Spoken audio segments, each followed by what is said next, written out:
Ciao! Welcome back to my channel. It is my last day in Italy. The past 6 weeks and 3 days has been incredible and incredibly fast. I spent the entire month saying, oh, I'll have time for this, I'll have time for that, and sure enough, my last week was not enough time. Because I've been here for 6 weeks, I have noticed so much change, and it's the same change that happens every single time that I come here and spend a month or even more.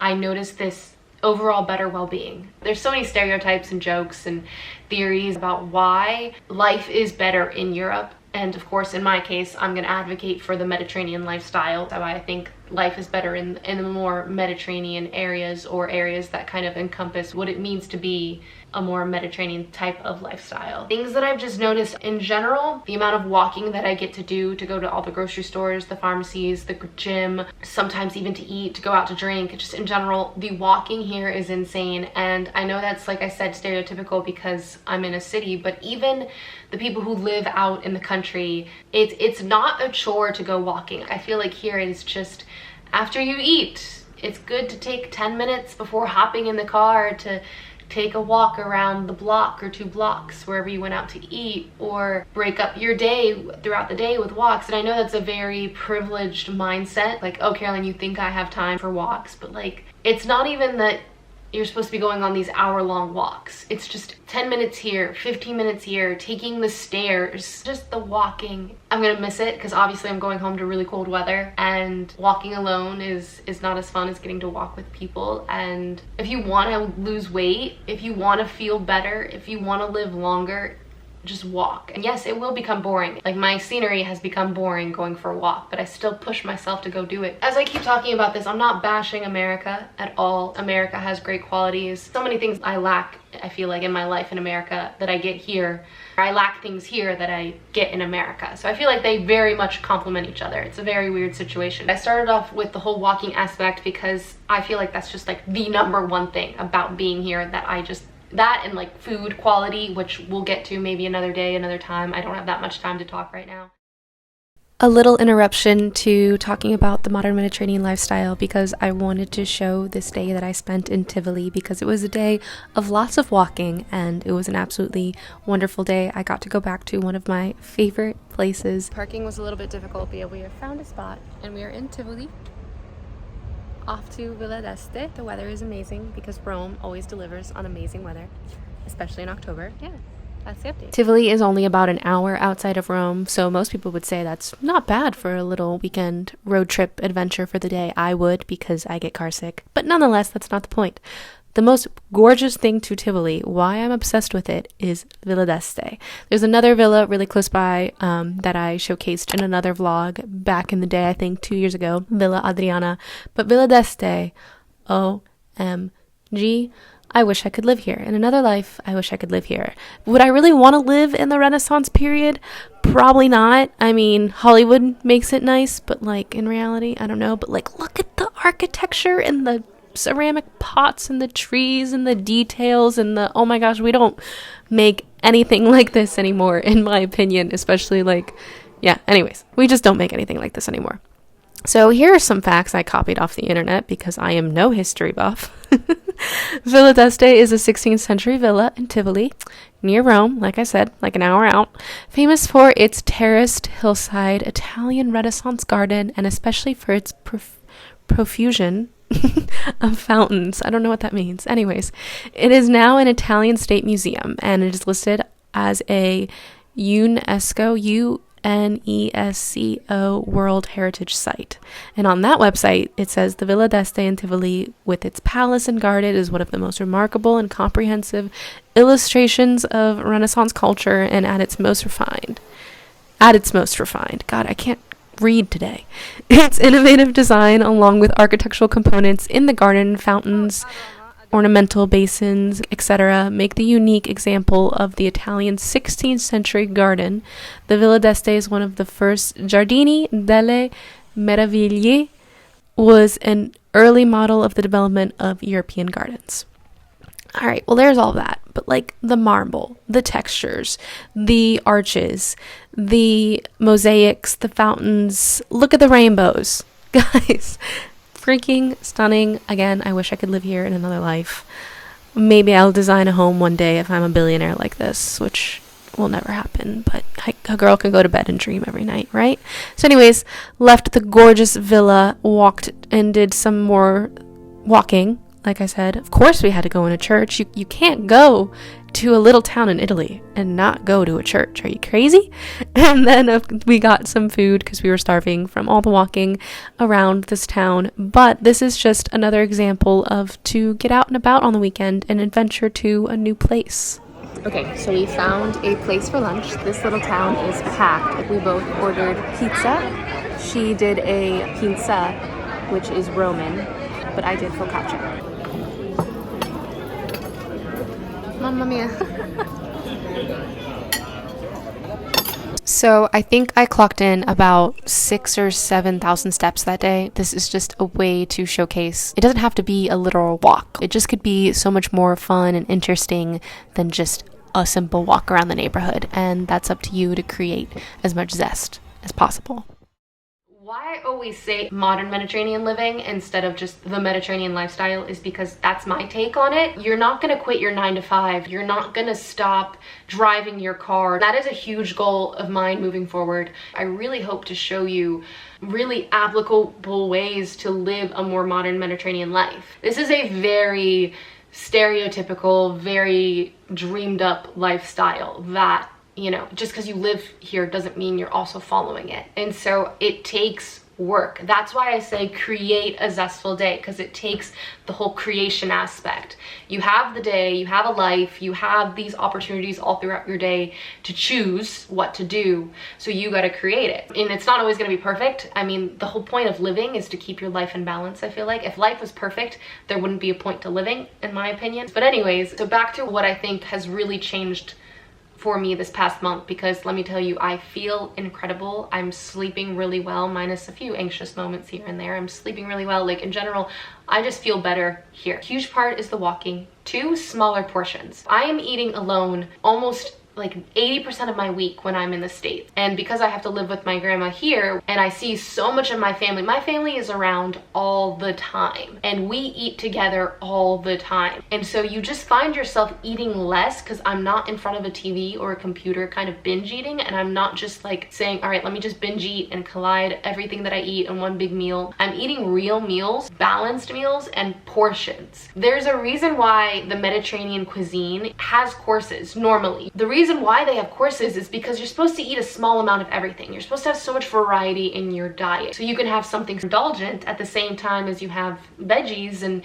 it becomes a balanced meal. So I just think portions and just eating in a community. The Mediterranean lifestyle is also so much about community. So eating with people and community is absolutely huge. I feel like people also in the Mediterranean take so much pride in their food. Even if you're not a foodie, who don't cook, who don't like to cook, who aren't like obsessed with food, people still understand what seasonal fruit and vegetables they are. They still know an array of fruits and vegetables. I think it was last year or 2 years ago, if you know who Emily Mariko is on TikTok, she cut up a persimmon and people were freaking out. They thought it was a tomato. They didn't understand what she was eating. There needs to be such an awareness for going to markets, even if they are overpriced, just so people could educate themselves of what's in season.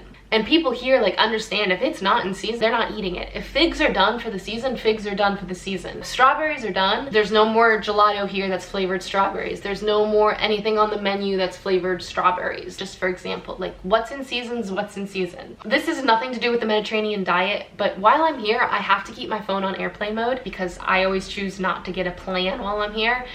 It helps me so much. When I go to the gym, when I go on walks and I don't turn on my Wi-Fi, I have a portable Wi-Fi, but if I don't want to bring it with me, the amount of focus and relaxation my brain has gone into, I overstimulate my brain so much. My attention span is so bad. I have had the best workouts ever this month. My walks, I've actually been so like creative and I've thought through so many ideas, hint for the new year. Being on airplane mode, just shutting out the clutter, like it's so necessary. I'm never gonna delete my social media, but I should go on airplane mode or turn off my phone or leave my phone in the other room for an hour. Just something like that, just to distance yourself. And so here's the deal. I have so much more that I want to talk about, but my mom literally just called me and she's on the way to come get me. We are going out for our final dinner in Rome. I'm so excited for this. It's called Illuminati. It's like the top rated restaurant in Rome. We are going at the American hour at 7 p.m. for dinner because we can't get a reservation. Otherwise, I'm gonna go to my last dinner in Rome and we will pick up this conversation in a little bit. Ciao. I am back in the States. I am almost complete with my American very large iced coffee. If you guys have been following me for a while, you know this is my protein coffee. Honestly, I did miss it, but I didn't realize I missed it until I made it again. And now it's time to do the massive haul of all the food that I brought home from Italy, because it's known for its food amongst many things. I wanted to show you guys what I like to bring home to my friends and family. The food in Italy changes dramatically to where you are, and I was there close to when Christmas time was starting. I think I picked up at least one type of Christmas candy. It's really cool to travel at Christmas time to experience other people's Christmases and other cultures' Christmases. So this is actually a Neapolitan food. This is taralli. These are tarallini, and these are regular taralli. These are Neapolitan like biscuit crackers. They're super delicious for snacking, for a charcuterie and cheese board. They're great if you want to have like a little bowl of like crackers or snacky mixes to go with your cocktail hour, wine hour, anything like that. These are super good. There was a incredible bufala mozzarella store right where my grandma lived. It is delicious. It was like one of the best bufala mozzarellas I've ever had. I got it like 3 or 4 times while I was there. It is so good. Bufala mozzarella is the best mozzarella. Burrata is so overrated in my opinion. Bufala mozzarella is made from the buffalo's milk. So there's cow's milk mozzarella, which is really popular as fior di latte in Italy, but bufala mozzarella is made of the buffalo, and it's just so milky and chewy and so good. So anyway, that's Neapolitan, is buffalo mozzarella. At the same store, they were selling these really awesome taralli or tarallini. So I got the rosemary, but they had so many flavors. And then I got their original, like really large one. Next, I got pasta. And this one was so cute. I've never seen it before. It's heart-shaped, and I loved it because the heart shape was actually long, and I cannot wait to make a Valentine's Day dish with this heart-shaped pasta. And then my favorite type of pasta is ditalini rigate. Oh, these are cubed, but ditalini is a circle. Cubes are just the same thing as ditalini, but it's in a cube form. And the ridges are so awesome. It just adds a little more texture, catches onto the sauce a little more. So ridged pasta is probably my favorite type. It's really hard to find ditalini or just any type of small pasta with ridges on it. So this was a great find as far as a really unique type of pasta. If you're looking for pasta in Italy to bring home, make sure it's like high quality pasta and just get really unique shapes. Next, this is kind of random, but also fun. Something you can get here, but like probably tastes 10 times better there. Sun-dried tomatoes. These are really nice because they're not packed in olive oil. Oh, capers. Capers are the bomb.com. Look how big they are. And so these are actually from Sicily because my mom went to Sicily. There's just so much food depending on what region you're in Italy to pick up. And then she picked up more 100% pistachio paste. We did this last year, 100% Bronte pistachios. Sicily is known for their Bronte pistachios, which are incredible. So just 100%, no sugar, no dairy or anything. It's just all natural. Last year, I think I made a pistachio tiramisu and pistachio cookies with the pistachio butter we got. So curious to see what I'll make with this pistachio butter. There's a lot of foods that you can find in Sicily alone. Look at these guys. These are the pistachios from Sicily, just airtight, so good. You definitely just want to like eat these in their raw form because they're just so high quality and delicious. So this is Modica chocolate. Modica chocolate is like almost gritty and sandy. It's a very specific type of chocolate, kind of like a more natural chocolate. So if you're in Sicily, you got to pick up Modica chocolate because it's a certain region in Sicily. It's a town in Sicily that makes their own chocolate and has a very distinct texture. Okay, I think that's the first half. Let me change out the battery. I love to get candy in Europe or in Italy because they don't use dyes, because dyes are banned. I'm coming out with a modern Mediterranean diet guidebook in January for January 1st, and I talk about kind of the things you want to avoid. It's very rare that you talk about things you don't eat on the Mediterranean diet because the Mediterranean diet is so inclusive. to almost all ingredients, especially in moderation. But there are some like really bad ingredients for us that exist out there. So I love these jellies. They're just like sugary and like crunchy on the outside, but smooth and chewy on the inside. Absolutely love these. Frutellas, specifically strawberry, because strawberry is my favorite, but they also come in like lemon and orange. The flavor is just better of these, in my opinion, than Starburst, and they don't use dyes.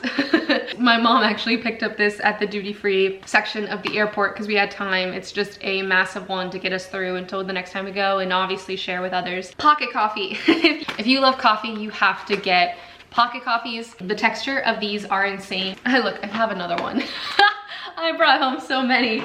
It is chocolate with like a thin, crispy cookie wafer and liquid coffee on the inside. You bite into it, so you get chocolate, cookie, and then burst of espresso goodness. Speaking of Christmas candies, like I said, Christmas was coming in. Torrone is so popular in Italy for Christmas. This one is specifically a lemon almond one. They have so many different flavors of Torrone, which is just nougat. So good as a gift. It's so good to snack on for like a Christmas dessert platter. What else do we have here? More Frutellas. Every grocery store I went into, every time I went into the grocery store, these cookies were selling out. Nutella is so much less sweet in Italy, and it is so much more hazelnut forward. The Nutella here in America is a lot different. These cookies are awesome because it's like a fudgy Nutella center with a like nice crispy cookie surrounding it. So this was a really awesome idea that they packaged them in 3, so it was great for gifting to friends and family. I got super lucky finding these. They are a hot commodity. My German friend Hannah actually showed me these. They are Happy Hippos, and they are as cute as they look on the packaging, but they really do look like hippos, and they really have this like delicious cream and chocolate center with a cookie crust. Kinder is probably one of the top chocolates in Italy. This is Kinder Cereali, or his cereal, and it has like Rice Crisps and cream on the inside. The Kinder Sorpresa. And this one's broken, so I'll go ahead and show you because of my stupid luggage. Every year I went to Italy as a child, I got these. So talk about a nostalgic childhood favorite. It's a chocolate egg with white chocolate on the middle, like regular chocolate on the outside. You pop the plastic open, and there's a little toy on the inside. Then you just kind of get to build the toy, and like, I know this is so stupid, but you guys, as a little kid, can I tell you how much this like candy was the world to me? Oh, I made a little lamb. That was so cute. Wine. Wine is huge. Wine you can actually ship home, so it doesn't have to be super heavy in your suitcase. Wine is so much cheaper in Italy than here in the States. Italy is known for its like medium priced wines. France has like the most expensive wines, and Italy is like known for having really good wine at a really good price. And then of course, extra virgin olive oil. All over Italy is different olive oil, but it's so delicious. It's always so fruity, cold pressed, and just it's so nice to get really, really high quality regional olive oil because it would be a little bit different than anything you buy in grocery stores. So liquid gold, of course, would be a purchase to make while you're in Italy. And now I think that concludes all of the little fun foodie things. Back in the States with all my Italian goodies.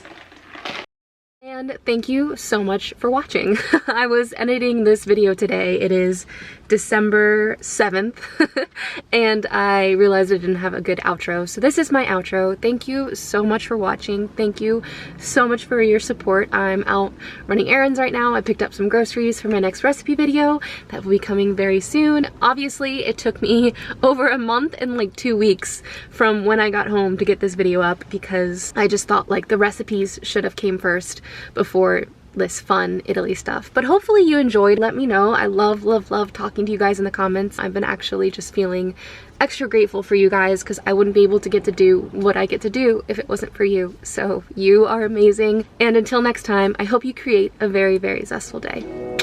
Ciao.